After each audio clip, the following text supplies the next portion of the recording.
Hey everybody, I got 4 returns for this evening to share with y'all. But before we get into the 4 returns, I want to kind of recognize the 2 baseball players that were selected for the Baseball Hall of Fame last night. Watched it live on Major League Baseball Network. And one of the guys I was rooting for the most for selection was Dave Parker, and Dave Parker got selected. So shout out to Big Dave Parker, the Cobra, for getting selected. I'm glad it's overdue for him. I think he should have been in years ago, but that's neither here nor there. And another guy it was probably long overdue for was Dick Allen, and his family feels that way as seeing that Dick unfortunately has passed away back in 2020. So really happy for both Dick Allen and Dave Parker, and we'll be looking forward to the selection of the Hall of Famers for the modern era in January. So we got 4 here. We got San Bernardino, we have Sacramento, we have Miami, and last but not least, we have Springfield, Illinois. So let's start off with San Bernardino first and put these off to the side here. And this guy right here was a guy that I'd actually, this is the second time I'd sent off to Mr. Greg Harris.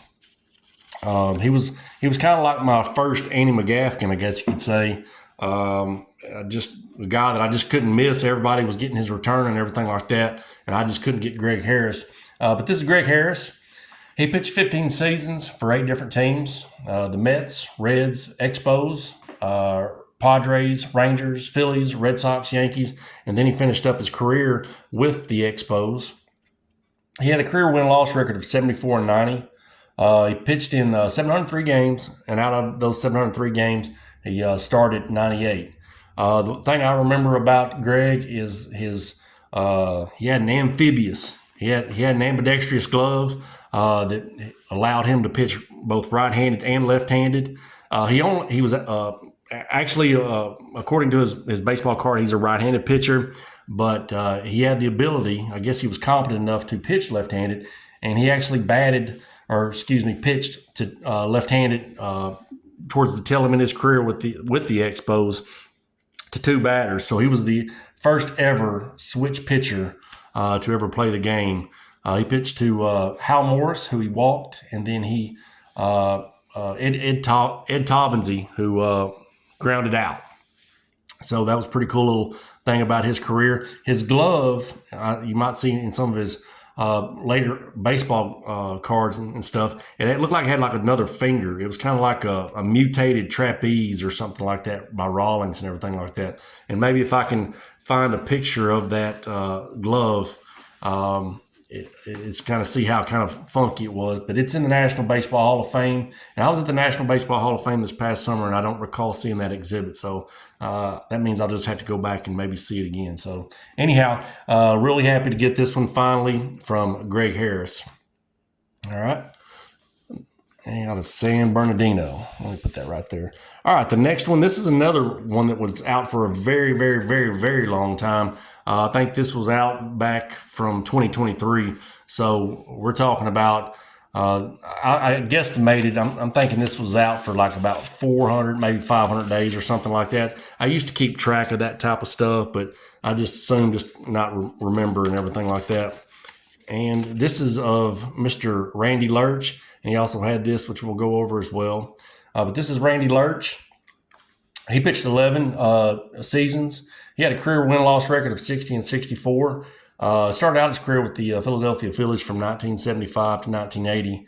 And then he kind of bounced around on the tail end of his career with the Brewers, Expos, Giants. And then he had finished up his last season of professional baseball with one more season with the Phillies in 1986. He was on the 1980s Philadelphia Phillies World Series championship team, but he was not on the postseason roster. He had actually a pretty tough 1980 campaign with a record of 4-14. And he also had a falling out with the manager, Dallas Green, and that played into it as well. He found himself traded shortly thereafter, and he got himself into a little bit of a scandal involving he testified in a court against I guess somebody, and he pretty much spilled the beans that the Phillies baseball team was using amphetamines, including himself. But like I said, after that, he kind of bounced around with the Brewers, exposed Giants, and the Phillies. And here's this little deal here about God in the bullpen. It's about his story, the Randy Lurch story. And it goes to kind of how, what happened to his baseball career. I think he had a substance abuse problem with drugs and alcohol. I think I read on his Wikipedia that he might have been diagnosed with cirrhosis like in 2016 or something. So he's dealing with things and everything like that. So, but I like reading, as some of y'all seen my previous ones. So I might give it a go. And see what it's all about. They say it's a tell-all book or whatever the case may be. So I may look into that. But real happy to get this one from Randy Lurch. Like I said, this one's out probably, 400 or 500 days and stuff. But real happy to get this one back for free, the low price of free. So, all right. Now, these last two right here, these actually I had to pay both these guys right here. This one's out of Miami. And I sent this one off here recently because I got my fall stamp here. But this is of Mickey Rivers. This is Mickey Rivers' final season in professional baseball with the Rangers here. Mickey Rivers' baseball career started in 1970. It concluded in 1984. Like I said, for 15 seasons, he started his career out with the Angels, the Yankees, and the Rangers. He was part of the 1977 and 1978 Yankees championship teams. His nickname was Mick the Quick. He had a career batting average of .295 with 61 home runs and 499 RBIs. He has 1,660 hits. He was an All-Star in 1976, which was Billy Martin's first full season as manager of the Yankees. Along with that, he had 267 career stolen bases because he had a little bit of quick feet about him and everything like that. You can see kind of in the middle of his career and all those little tiny letters.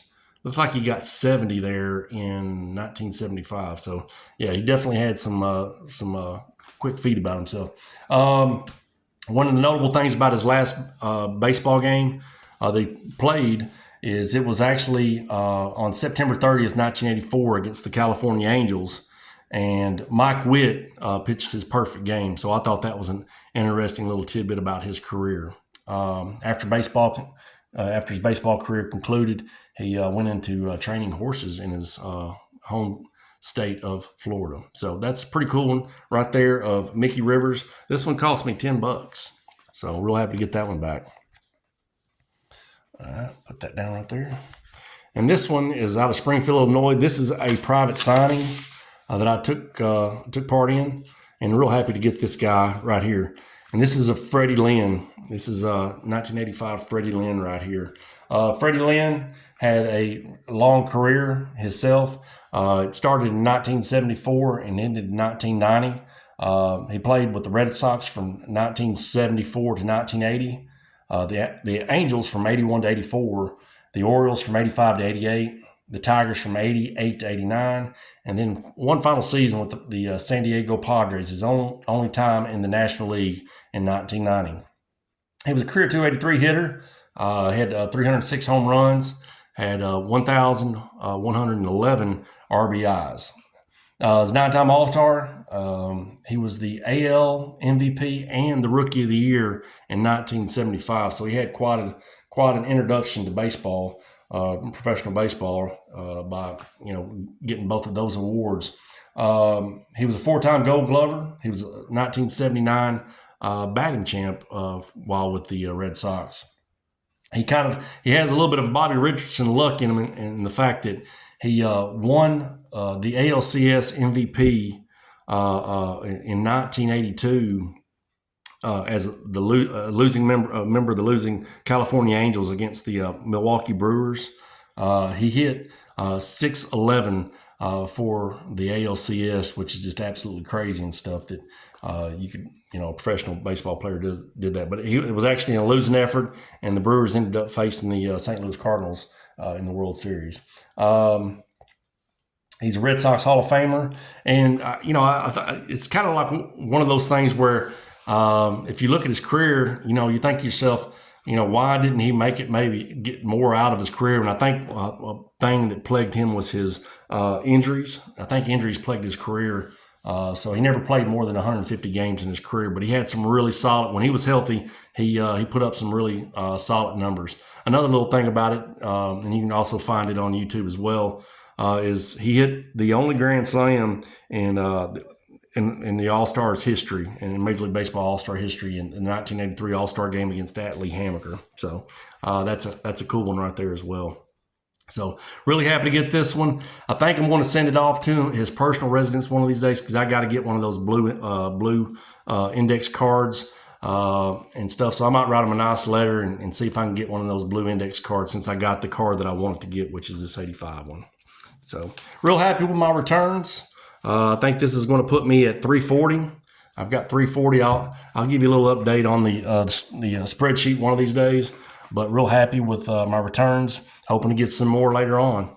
Well, folks, I appreciate y'all watching and commenting and everything like that. I'll try to bring out more content as I can. And y'all take care and have a good night. Bye.